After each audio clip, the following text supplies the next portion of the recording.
right, gang. The fight of the night was, where's the fight of the night? No, it's performance. All right. Yeah, I got it. Kennedy versus Olberg is fight of the night. Kai Kara France, performance of the night. And Euros, performance of the night. They all won $50,000. Congrats. Dana, I wanted to ask you about the main event. Maybe not quite the barn burner that everybody was hoping for, but it ended up being kind of a technical battle. What did you think about the way the fight played out, and of course, how the scores played out? Yeah, it's one of those things where when you get two of the best in the world and they fight, you know, it's like you said, it can turn into not a barn burner. You know, it's very technical and safety first, one of those type of fights. The scoring is insane. These guys are giving out 10-8 rounds like fucking. There were 2 rounds in that fight that they gave a 10-8. Now, when I came up in the fight business, a 10-8 was an ass whooping. You got your ass whooped. You didn't do shit in that round and got beat down if it was a 10-8. They got to stop giving this 10-8 shit's out of control right now. So hopefully we can get this fixed, and they're going to screw up a lot of fights there. They're handing out 10-8s like that. There was no 10-8 in that fight. Israel obviously comes up short in his bid to become a champ, but I'm just curious, kind of what you think this does for him long-term legacy. I mean, he took a chance, right? I mean, he took a big shot by moving up. So does this impact him negatively, or ultimately does this maybe be a positive that he rolled the dice like this? Listen, he's the middleweight champ. He doesn't get the light heavyweight title. He doesn't fight John Jones. But you know what? You can never hurt somebody for thinking big and trying to become great. You know, he gave it a shot tonight and didn't happen. And, you know, Jan is the man. He is the 205-pound champ, and now he starts taking on all comers in that weight division. Yeah. I was going to say, do you think it kind of legitimizes Jan as the champion? I mean, not that he wasn't the champ already, but, you know, some people said, oh, well, it's only because Jan left, you know, that sort of thing. Yeah. Listen, this guy's a tough guy. You've seen all the guys that Izzy's fought and what he's done. You know, Jan's a tough guy. Jan, when I got up in the octagon, I put the belt on him tonight. He turned around, looked at me and said, "You don't believe in me." I said, "What the fuck did I do? How did I not believe in you?"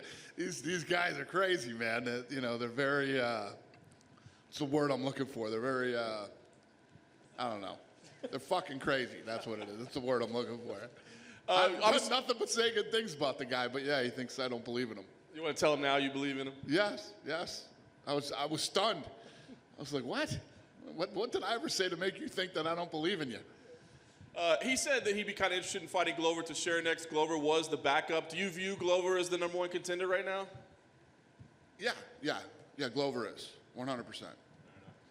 The GOAT in the women's division in the co-main event, obviously just an absolute devastating win. What did you think about Amanda this evening? She's incredible, and she goes in there and she made it look easy tonight against a really tough girl who hits hard and who came to win. So couldn't happen to a better human being. She's one of the sweetest people on earth, and I'm really happy for her. And we're talking about turning her around quick here for the 135-pound title, since tonight was an easy night for her. So we'll see how it goes. Yeah, I think she got out healthy. Juliana Pena stepped up and said, "Hey, Holly Holm is out of our fight. I think I should be the one to challenge for that title." Is that the fight that you'd like to make at 135? Juliana Pena has been texting all of us all night. She's been busy tonight. Yeah, we could do that. And then weirdness, of course, in the bantamweight title fight, right? The first ever champ to be crowned via disqualification.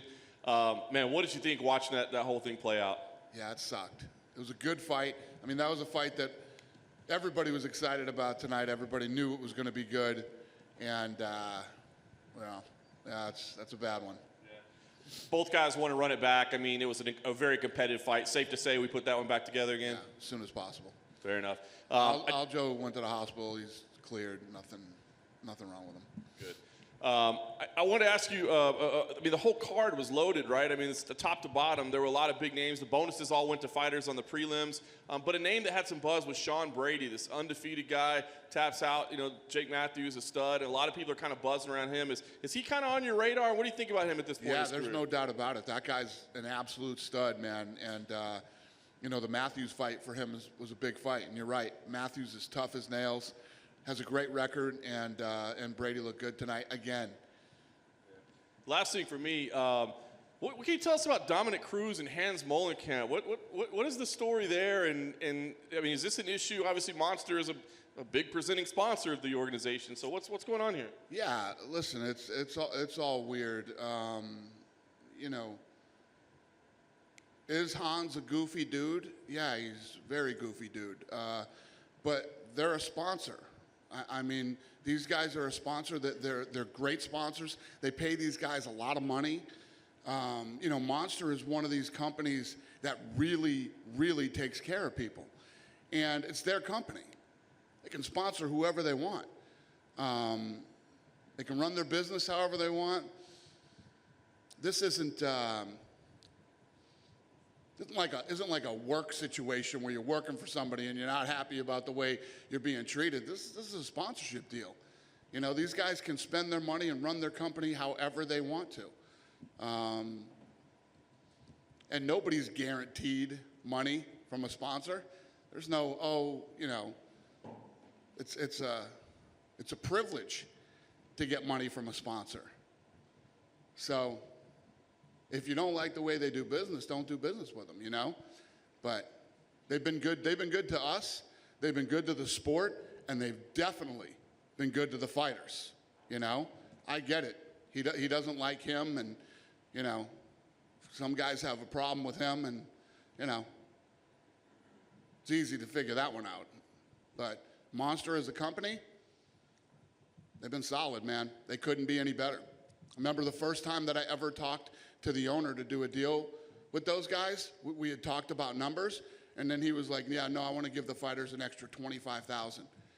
And I was like, holy shit. He's like, yeah, no, we take care of people, and we, you know, they're a damn good company, solid, and they take care of people, you know. Everybody needs to realize that when you get a sponsorship deal and you get sponsorship money, it's a privilege. It's not something that you're owed.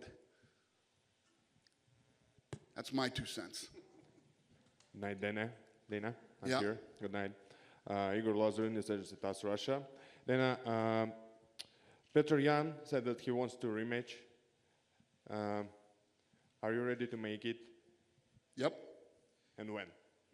I have no fucking idea. I mean, it just happened an hour ago. Tuesday we'll get together and we'll figure out where that fight fits, because Sterling wants the rematch too. They both want the rematch. You got to do the rematch. We'll figure it out. Dana, just going back to the Dominic Cruz hands thing. You have another one? Hold on a second. Sorry, mate. You guys are jumping all over each other. Kevin was next, Thank but you, go man. ahead. Thank you. Islam Makhachev wants to face against Tony Ferguson. What do you think about it? What do I think about Tony Ferguson? About Islam Against Makhachev Makhachev. against Tony Makhachev. Ferguson. Makhachev against Tony Ferguson. Yep. Makachev versus Tony Ferguson? Yeah. I don't know, man. Sure. Yeah. I like it. Yeah. I mean, yeah, I'm sure that'd be a great fight. Is that what somebody wants? It's not about this card, but one question about Zabit Magomed Sharipov. His last fight was, I don't know, years ago. Do you have a plan for him and maybe options? Who's this? Zabit Magomed Sharipov. Oh, Zabit. Zabit, yep. Yeah, I don't know. What's going on with the beat? Yeah, we're working on it. Great, thank you. All right. Kevin? Do you feel size was a factor in the main event? Do I feel size? Size was a factor in the Size is always a factor when you move up a weight class in this sport. Especially going, you know, it wasn't going bantamweight to featherweight. You were going middleweight to light heavy, where you got a 20-pound difference. Do you think that showed itself there? It was definitely a factor. It was, weight was a factor. You know, when you move up a weight class like that, strength is a factor. How hard these guys hit is a factor. And Jan is the real deal.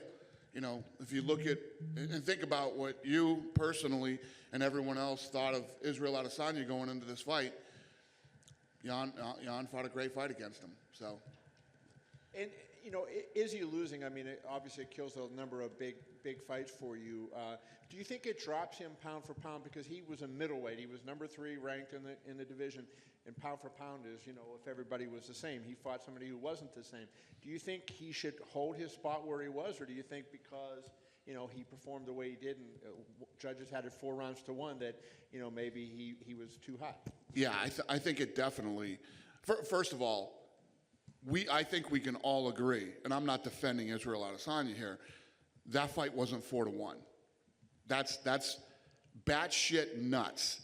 If anybody watched that fight and thinks that fight's 4-1, you're nuts. It was even going into the last round, and Israel was winning the first half of the round. Then Jan took him down and won the fight in the second half of the round. The only thing that makes that fight 4-1 are ridiculous 10-8 rounds. I mean, who in this room thinks that that fight was 4-1? Anybody? Tell me if you do. No? Yeah, not one person in here. People who watch fights every fucking weekend think that that was 4-1. It's a big problem right now with judging that needs to be fixed.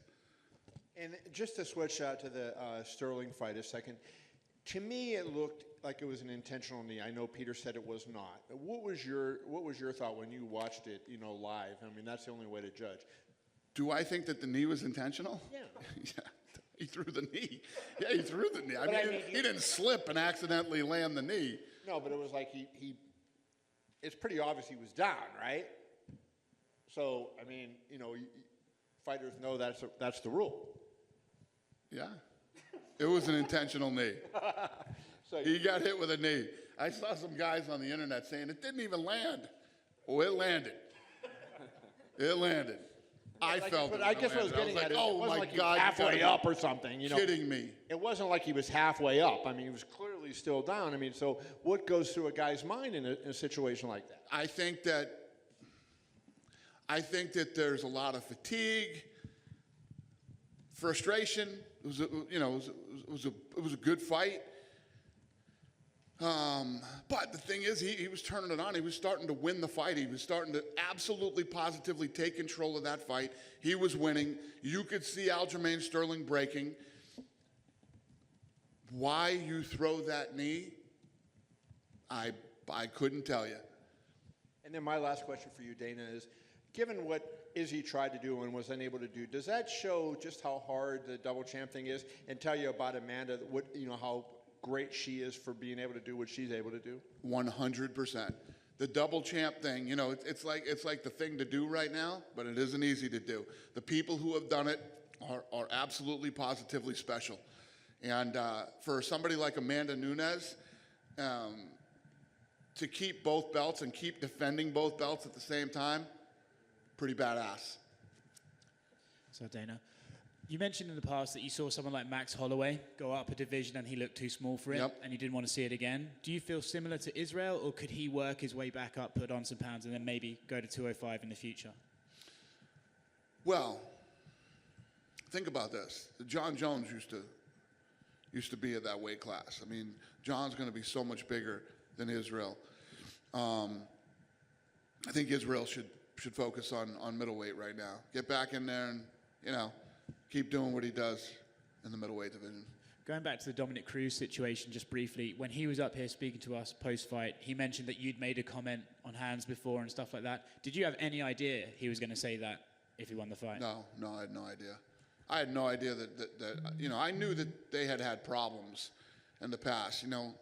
There are fighters who have had problems with the guy. But no, I didn't know any of this was going to happen, no. Cool. And then just outside of this event, the Venom deal is meant to start next month. Is that right?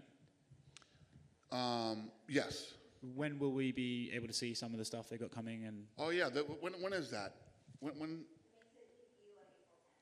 Cool. April 10th. The Darren Till Vittori card. I'm using that. I'll say if Darren Till beats Vittori, is he the logical next contender for Israel Adesanya? I have no idea. I don't know. We'll see. Cheers, Dan. Okay. Dana, right behind him. Did you hear what Tim Elliott had to say against Jordan Espinoza? No. They had a conversation. He said he called Jordan Espinoza a woman beater. Said someone messaged him on Facebook with photos of what Jordan Espinoza did to her and stuff. Is that something you have to look into if it's true or? I have no idea about that. And then finally, did you catch any streamers this fight? No. We didn't. Lawrence was supposed to tell me about that. No, I don't. No, I don't think we did. Yeah. Dana in the back, Yeah. to your far left by the wall. Hi. How are you? Hey there. Amanda Nunes is a once-in-a-generation type of talent. When did you see that? When did you think that perhaps she would be the most special fighter in UFC female history? That's a good question. Her and I started becoming close. I'm trying to think of what fight it was before. I always liked the Cyborg fight for her. So, we would go to dinner and we would talk about, a matchup with her and Cyborg. And the way that she knocked Cyborg out is when I knew. Actually, you mentioned Cyborg. Did you know that she had a promotional van parked on the side? Yeah. Listen, touche to her. I put out a video with her getting knocked out from 57 different angles the other day. So, touche for parking her van out front. Dan over here. Yeah. I want to know, obviously, when you have a big star just come up immediately, it's very impressive. But when you have a guy like Jan Blachowicz, he started out 2-4, and it looked like championships weren't on his radar as much as job security, maybe. What's it like to see him have a night like tonight and just make that complete 180 in his career to be one of the top guys now in the company? Yeah, no, I'm happy for the guy. He went in there. That's what this fight was all about. This fight was, is Israel going to beat Jan and go on to superstardom and possibly fight John Jones at heavyweight? Tonight was big, and it was fun because, of all the great fights on the card and the storylines on some of these, including that one. But if Jan wins, everybody knows who Jan is on Sunday, and he defeats Israel Adesanya and solidifies himself as one of the top guys in the company. You've laid out, we obviously have another big pay-per-view at the end of the month. You already announced big stuff for April and June. People are wondering about what does he have planned for May. Can you reveal anything that you're working on? Yeah, we're laying out lots of stuff right now. And we have a lot of big fights, a lot of fun fights coming up, and a lot of things that are going to impact the sport. And, it's going to be a really good year. Really good year. I don't have anything to tell you about May, but I can tell you it's all good. A lot of people were very excited about this card. Obviously, there's a lot of, it's a big night for you. Do you celebrate like the fighters do? Do you say, hey, we had a great night of fights after a big pay-per-view? Oh, hell yeah. Listen, I'm either in a really good mood or a really bad mood after a fight. So,